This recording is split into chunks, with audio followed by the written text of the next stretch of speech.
Okay. Good morning, everybody. I am Ria. I am a compulsive overeater and bulimic. I'm grateful to be here today. Today, we're going to talk about step 5, which isn't very long. It's not a very long section of the big book, but it packs a lot of punch. So we're going to jump into it. I'd like to make a point that step 5 is the beginning of chapter 6 on page 72, which is called Into Action.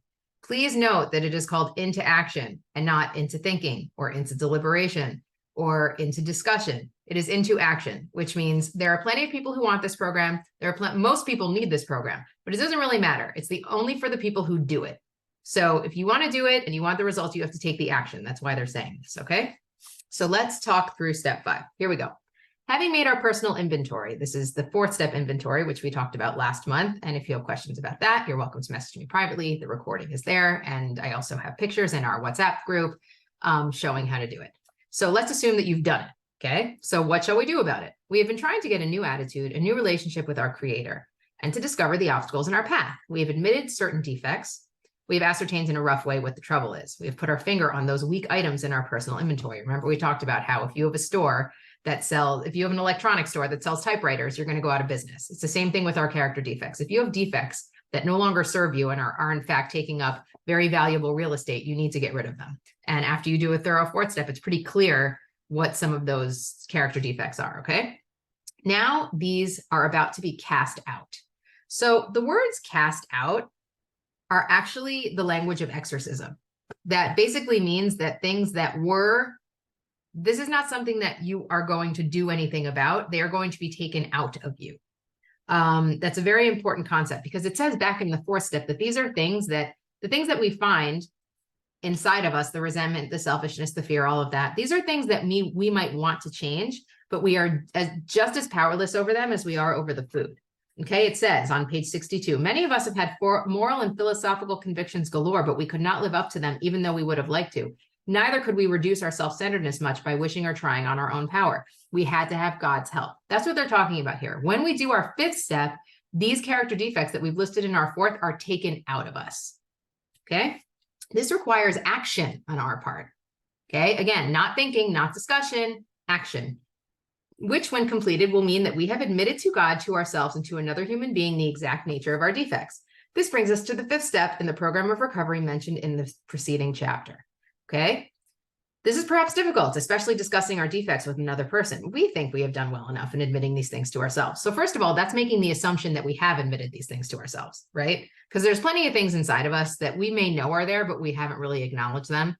The 4th step hopefully will have brought a lot of these things to light, but there's a big difference between seeing them on our own and saying them out loud to somebody else, because I'd say 100% of us have invested a lot of time and energy into presenting this front, the representative of ourselves who is together and competent and kind and peaceful and, happy and is, the person we're putting out into the world who is not actually us, but the version of us we want people to think we are. So there's a big difference between working through that representative and removing that representative and saying, oh, here I actually am. There's one of the things that I get a lot from people is, you're so real. You just say it like it is. The reason I can do that is because I've done thorough 5th steps. Literally, that is the reason. Because I have sat and said things that are not pretty about myself, and somebody said, yeah, me too. And then it wasn't so scary anymore. So for me, there's nothing at stake by admitting that there are ugly parts of myself. There's no persona that I'm trying to uphold that I feel is going to be at risk if I admit to you that I have a lot of character defects that I'm dealing with. That's a practice that I had to learn. And that's not to say I don't fall back into it. I love the idea of people thinking that I'm like this spiritual together person. But if you have dealt with me in the last month in any shape or form through my move, you will know that I am not a together person. I'm actually a petty, judgmental bitch. Okay. So just putting that out there before we move forward. Okay, great. There is doubt about that. Our 2nd paragraph, page 72.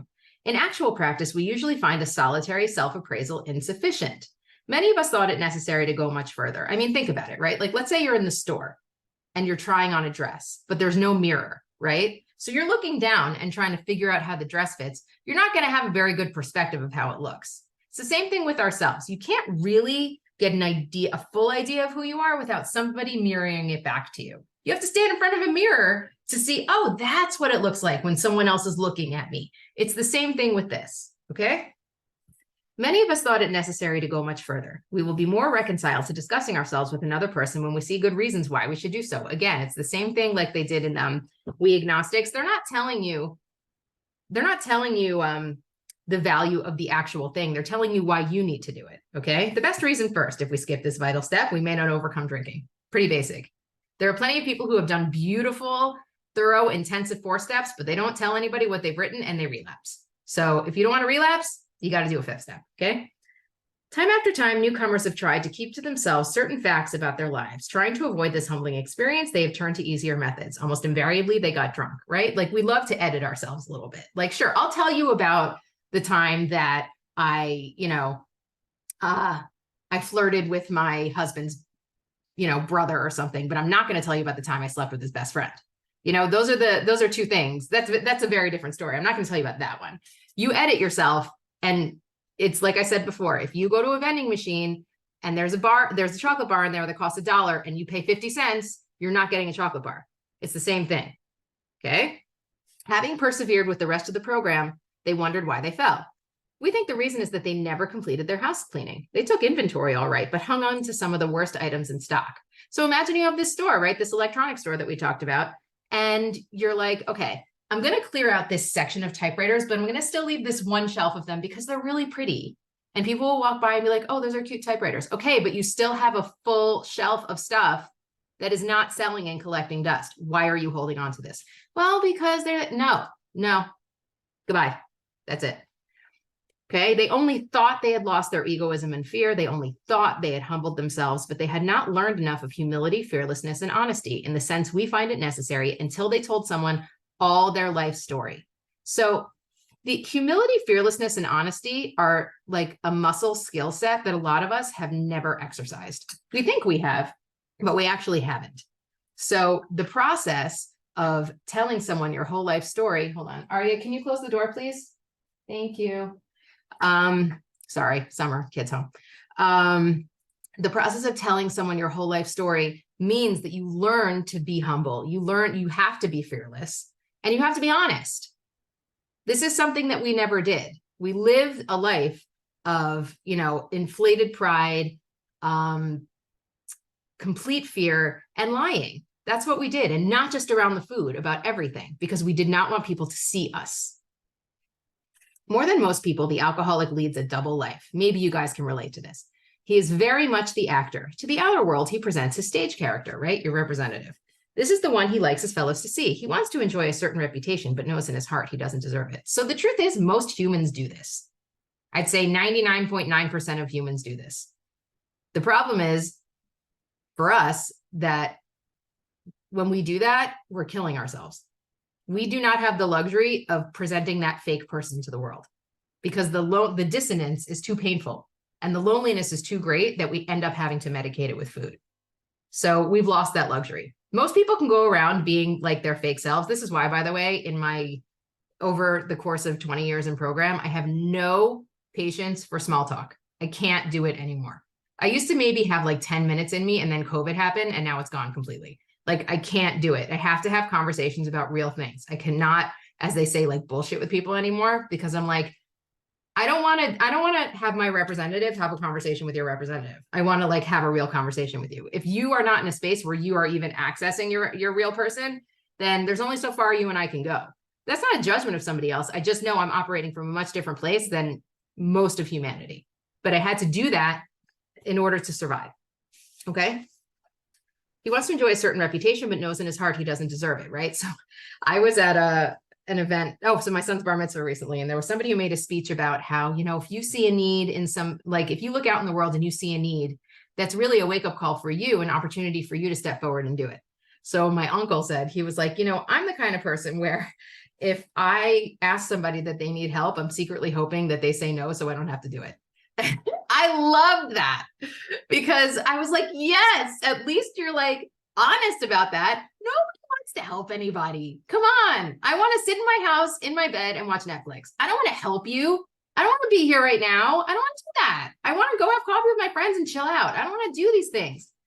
But I want you to think that I want to do these things, right? I want you to think that I'm a really good person, even if I'm not. The problem is if I'm putting all my energy into making you think I'm a good person, but I'm not actually a good person, that dissonance is really painful.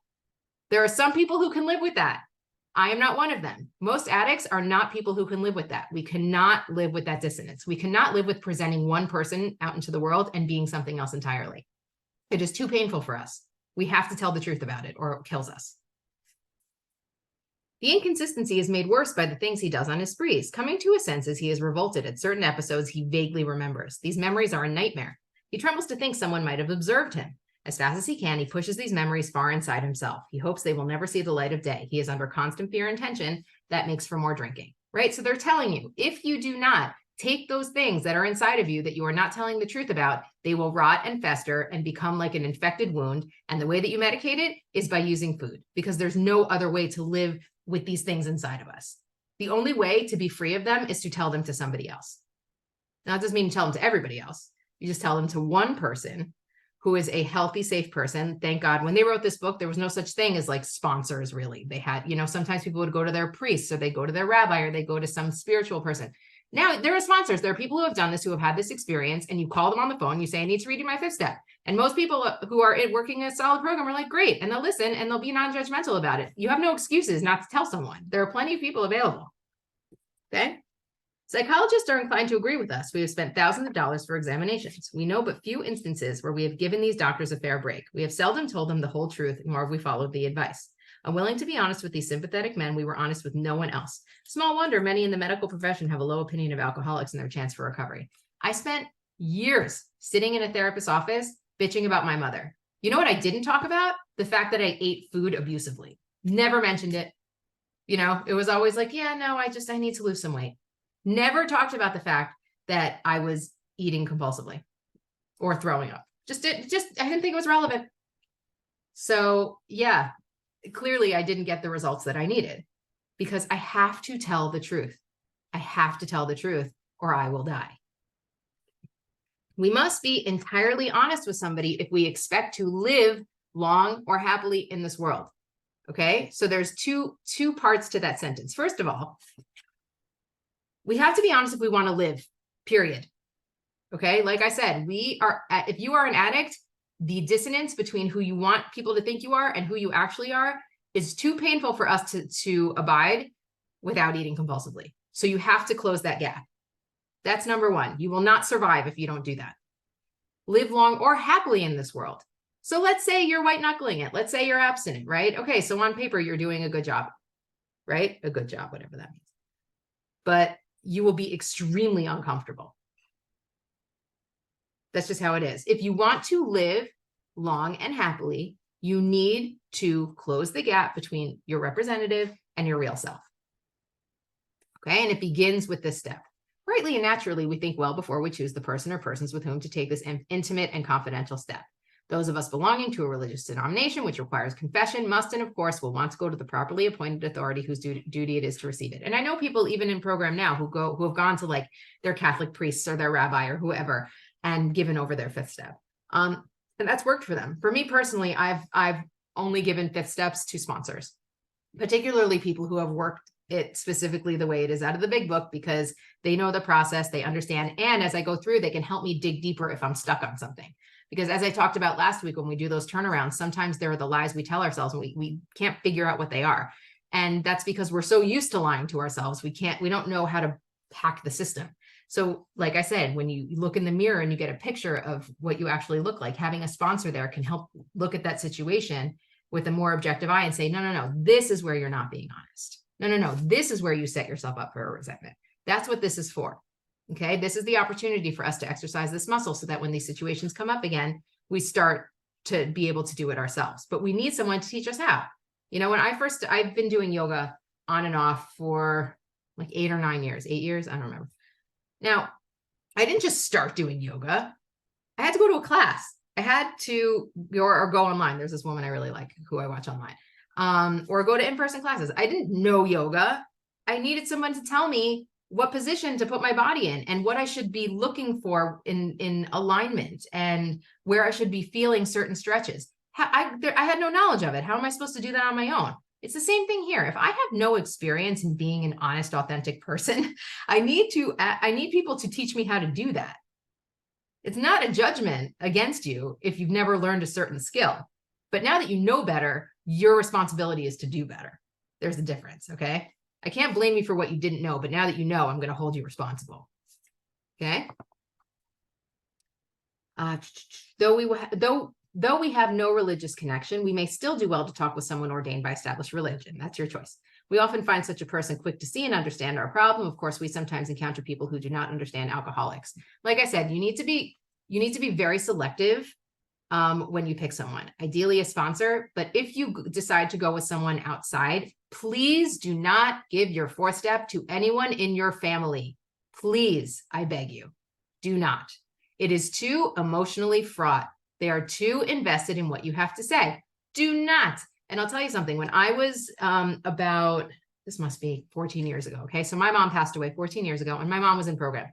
So my father brought me her notebooks with her fourth step in it.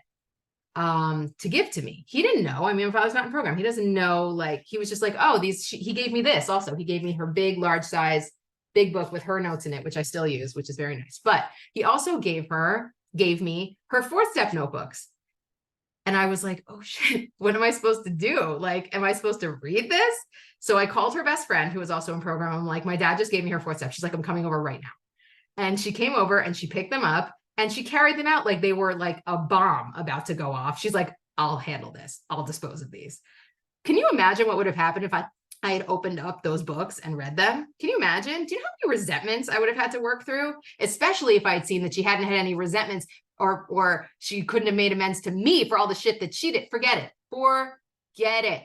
Okay. Keep your fourth step away from your family. Keep it away. Okay. Spouses, family, good friends. No, they have no business seeing it. Do not. Okay. Also, make sure that if you choose someone who does not have experience with this, that they have no agenda other than listening to what you have to say. Because sometimes you can choose someone who's belonging to a religious denomination or, you know, just somebody who's involved with something else. They might be listening to get you to like be part of their team. Okay. You want someone who is there solely to help you, because it will help themselves. That's why it's best to stick with someone who's already in program, okay? Who is working a fifth step, who is working the steps, who understands what you're doing, and who has no investment in this other than to hear it and to maintain their own sobriety, okay? If you have a question, if you're asking yourself, is this a good idea to tell this person or not? The answer is probably no, okay? Keep it simple. Okay, if we cannot or rather would rather not do this, we search our acquaintance for a closed-mouthed, understanding friend. Perhaps our doctor or psychologist will be the person, and maybe one of our own family. No, but we cannot disclose anything to our wives or our parents, which will hurt them and make them unhappy. So basically, just stay the hell away from them. Just don't, okay? Like I said, this was written in a time where these people really didn't have a lot of other people to talk to. You have choices. Please do not. Okay. We have no right to save our own skin at another person's expense. This is a very big deal. Okay. I want you to pay attention to this. Some of us think that because we've done a fourth step and now we're giving over our fifth step and we're telling the truth and we're being authentic, that we can now say things that are full disclosure to people who are not emotionally available to hear them, or to whom it would be detrimental to hear them. You are not allowed to do this.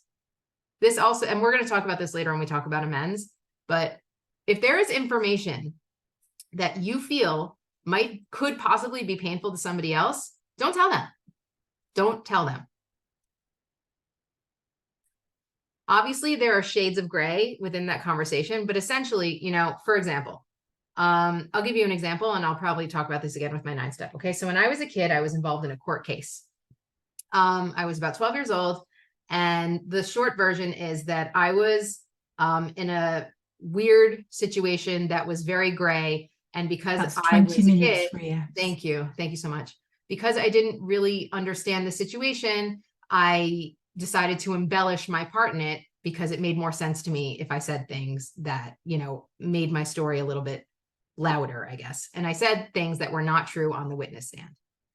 And that was a secret that ate me up for a very long time until I, was told the truth about it. And I was going back and forth about whether or not I should tell my parents that I said things that were not true. And eventually I realized that I had to tell them. I knew it would bring up pain for them, but I also knew that I couldn't live that distance of knowing that I said things that weren't true on a very wide scale. And have that secret inside. So I ended up telling my parents. And of course, wouldn't you know it, I told my mother, and she's like, "You think I didn't know?" And I was like, "God damn," it was this huge secret. I thought that I was keeping to myself. She's like, "I know." But later when it was time for me to start making amends, I wanted to make amends to the person that I had talked about in the court case. And an old sponsor of mine, her sponsor was a lawyer, and she said, "You can't do that." And I said, "Why?" And she said, "Because the person who you said things about could sue your parents for defamation, even though it was 25 years ago. So yeah, it's nice for you to make amends to this person, but if you're going to put your parents at risk, you're not allowed." So I didn't make a direct amends to them. So there's a balance. And if you are unsure, please talk to your sponsor before saying anything to anyone about anything. Okay, great. Such parts of our story we tell to someone who will understand yet be unaffected. Objectivity, right? You want someone who's objective, who is uninvolved. Okay, I'm not going to go to my husband and read my fourth step about my husband to my husband. Okay, bad idea. I wouldn't go to my husband's mother and read a fourth step about my husband. So this is what I'm talking about. Find someone who is objective. Okay, the rule is we must be hard on ourselves, but always considerate of others. That goes across the board, not just when it goes for fifth steps. This is in general, right? I used to look at people at the inverse, where I would be always considerate of my own needs, but really high on the judgment scale with others. Now I'm judgmental of them and me. But in general, I'm striving to maintain myself at a high level, but be a little bit more lenient and understanding with other people. That's not to say that I beat myself over the head with a hammer anymore. I don't do that. But I don't give myself leeway to behave badly and justify it because other people do that. I'm not allowed to do that anymore. For my own sobriety, I can't do that. It's annoying, but it is what it is. Okay. Notwithstanding, we're on page 74, last paragraph. Notwithstanding the great necessity for discussing ourselves with someone, it may be one is so situated that there is no suitable person available. If that is so, the step may be postponed. Only, however, if we hold ourselves in complete readiness to go through with it at the first opportunity. We say this because we are very anxious that we talk to the right person. It is important that he be able to keep a confidence, that he fully understands and approve what we are driving at, that he will not try to change our plan, but we must not use this as a mere excuse to postpone. When we decide who is to hear our story, we waste no time. We have a written inventory and we are prepared for a long talk. The last major fifth step I did, no, the one before that, I would say, I did it and we went from 9 to 5 in one day. There was another one I did that was something 9 to 4, 9 to 3, something like that. It's not, what I do now though with people, because I do a lot on Zoom, is I break it down into hour or 2 hour increments. Just because, with my schedule and my attention span, I know that I can really only give small chunks of time, but I try to do it in days succession so that you're not waiting months and months and months. We do it, but I'm realistic about it. It would be very unrealistic for me to say I can sit and listen to your fourth step from 9 to 5 for an entire day right now, with the way that my life is. But I can listen to it for an hour and a half. I can listen to it for 2 hours, Monday to Thursday, and then we'll bang it out. No problem. But either way, it's not going to be something that's, as they say in Israel, chick-chock. It's not going to happen, in 10 minutes. We explain to our partner what we are about to do and why we have to do it. He should realize that we are engaged upon a life and death errand. If you're not clear about this, please go back and look at all the death threats that we have already read throughout this book. And it will tell you that if you don't do this step, you will die. I don't care if you have done steps 1 through 4 as thoroughly as possible. If you stop there, your disease has not been arrested. Okay? Most people approached in this way will be glad to help. They will be honored by your confidence. We pocket our pride and go to it, illuminating every twist of character, every dark cranny of the past. Every single one, guys. If there's one that you don't remember and it comes up later, you call your sponsor and you tell them after you're done. I've had that happen where I've done a 5th step and then I'm in meditation afterward and I'm going, oh, that didn't even come up, but I definitely need to tell her that. And then I will pick up the phone and I will call her and say, oh, I forgot to write about it. I forgot to mention this. Okay, great. Every single piece. Hold on. I'm sorry. 1 second, guys. Can I help you? Oh, okay. It's not available right now, and neither am I. You can lay there. Yes. Once we have taken this step, withholding nothing, we are delighted. We can look the world in the eye. We can be alone at perfect peace and ease.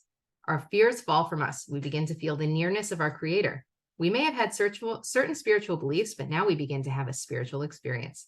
The feeling that the drink problem has disappeared will often come strongly. We feel we are on the broad highway, walking hand in hand with the spirit of the universe. Okay, so these are the 5th step promises. And it's basically saying fear is about projection, from either rehashing the past or worrying about the future. It's not about right now. Whereas here, we're starting to feel the nearness of our Creator because we're able to be present. We're not tortured by our memories or anxious about the future. That's what they're talking about. The way that we want to be at peace is in this present moment because we've let go of all the stuff we've been carrying in the past and we're letting go of our worries about the future. That's what this is. We are clearing out everything in order to enable ourselves to be in the now. We have never done that before. Looking the world in the eye, right? So if you can't look someone in the eye, it's usually, excuse me, it's usually because you're ashamed. Windows are the eyes to the soul, right? And if we don't want people to see what's inside, we're not going to look at them. But if we can look the world in the eye, it means that we got nothing to hide anymore. Our fears fall from us, right? We let go of this worry about the past, worry about the future. We can just be present. We begin to feel the nearness of our Creator. There's a reason that those 2 sentences come one right after the other. It's because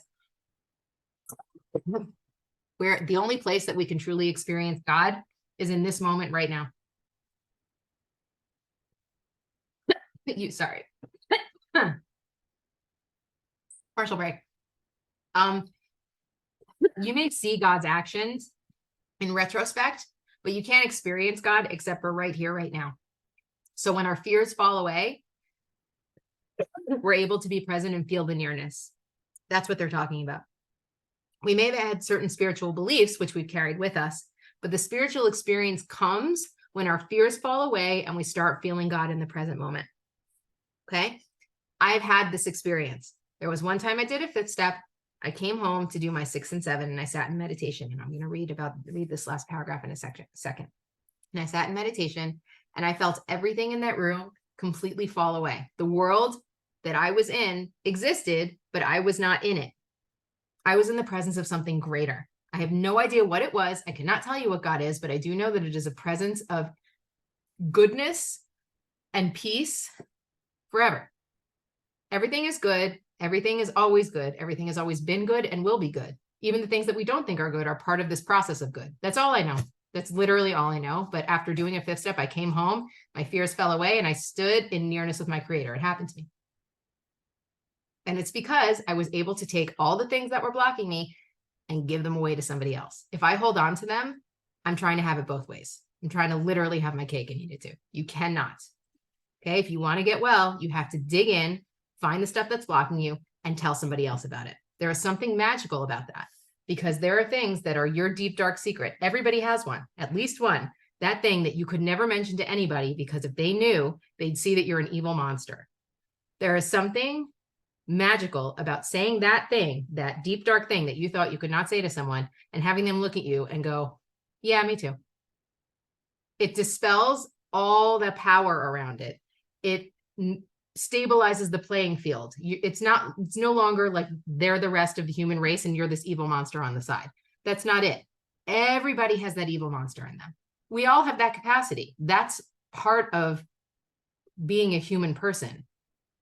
We all make those kinds of mistakes. We all have an ego that we're wrestling with. We all have done things that we're ashamed of. Every person on this planet has done something they're ashamed of.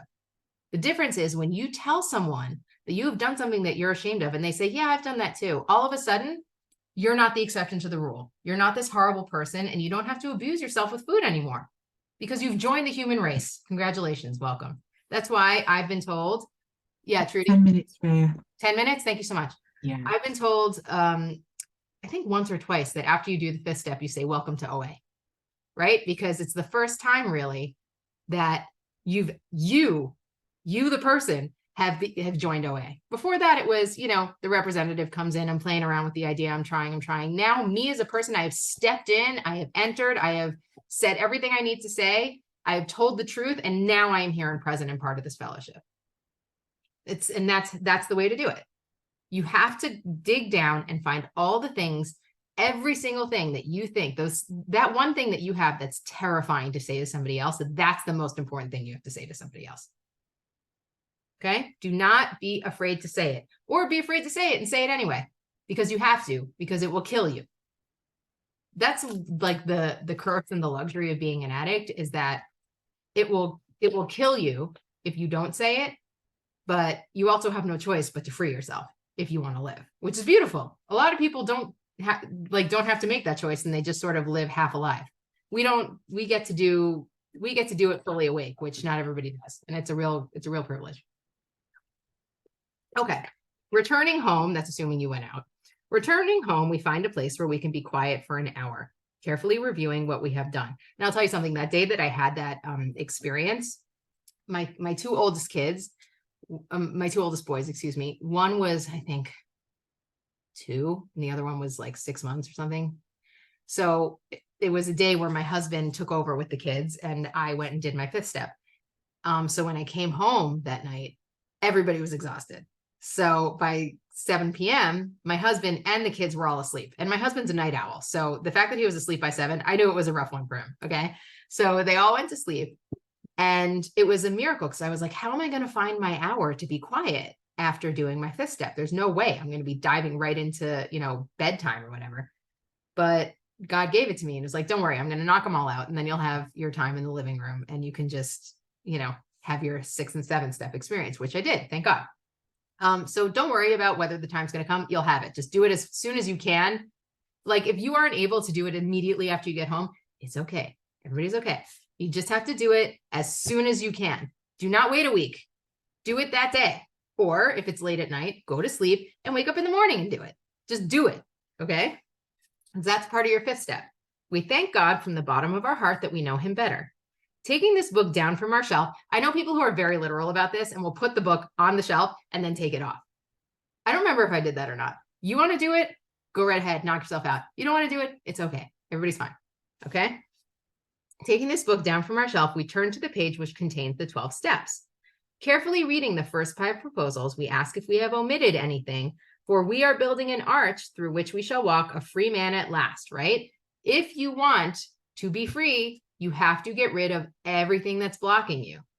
Okay. The only way to walk out of jail is to turn the key all the way. If you turn it halfway, you're still stuck. Okay. You got to turn it all the way. Is our work solid so far? Are the stones properly in place? Have we skimped on the cement put into the foundation? Any architect will tell you, if you have a shoddy foundation, you can have the most beautiful building in the world and it will eventually collapse. Okay, you need to have a solid foundation first. If you want to build a spiritual life for yourself, you have to build a solid foundation in the beginning, which comes from thoroughness, honesty, humility, and fearlessness. Okay, have we tried to make mortar without sand? So these are the questions you're going to ask yourself after you do your fifth step. Okay. I'm thinking, is there anything else I want to say about step 5?